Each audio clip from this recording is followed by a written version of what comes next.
Okay, the primary focus of this video answer is to determine how to find the values of A, B, and C using partial fraction decomposition. Okay, so they actually give you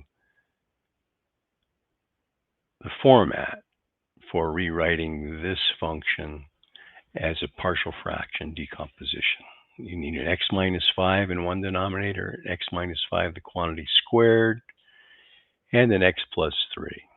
Okay, so if you set up this equation right here, and instead of putting this over a common denominator, just think of multiplying every term by the LCD on both sides. And when you multiply the LCD times this left-hand side, all those factors cancel out, and you just get the negative 2x squared minus 24x plus 138. When you take that LCD times this first term, one of the x minus 5's cancel out, and you get this. And when you take it times the second term, both factors of x minus 5 cancel out. You get this. And finally, when you take it times this third term, the x plus 3's cancel out. You get c times x minus 5, the quantity squared. Now, there's really two ways to go here, and I find this method much easier.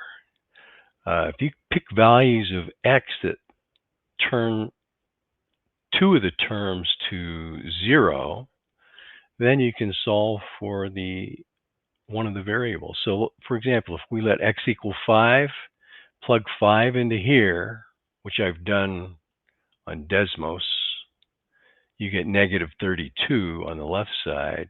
But if you put 5 in for x on the right side, the term with the capital A and the capital here, 64, no, I'm sorry, 8b. So b equals negative 4. Hard to see this negative sign right here. And by the same token, if I plug negative 3 in for x, the left-hand side becomes a 192, and the a and the b disappear. Put a negative 3 in here. Negative 8 squared is 64. Divide both sides by 64. C equals 3. And at that point, it's not a bad idea to pick x equals 0 to find the other missing letter, because we already know B and C. We just got to find A. So picture putting 0 in for x. You get 138 on the left. I'll let you look at the rest of it. You get B equals negative 5. As opposed to equating coefficients, you have to write all this out by multiplying these two binomials together, distributing the A, distributing the B, square this binomial, distributing the C, and then you equate coefficients. So I've done this with 3 different colors. The coefficient of the x squared is negative 2 on the left. So if I locate the x squared terms, I get an A. It's a coefficient of x squared. There is no B, but there's a C. So A plus C has to equal negative 2. And so on. Now you have a system of 3 equations and 3 unknowns you've got to solve that system, which is what they asked you to do in this problem. So how would I do that? I'd probably eliminate B from equations 2 and 3, and then maybe use the substitution method, solving this equation for, let's see, I could say C equals negative A minus 2, and substitute that into the result of eliminating B from these two. Either way, you get the same answers. And here's how you can rewrite the indefinite integral, and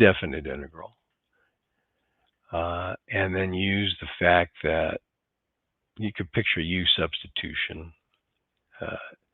This is negative 5 times the natural log of x minus 5. Mentally picture taking the derivative of that term. You'll put 1 over x minus 5 times the derivative of the inside will just be 1. That looks right.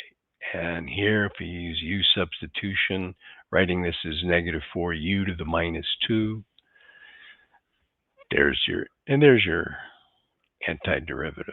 They told you to use the constant of integration as f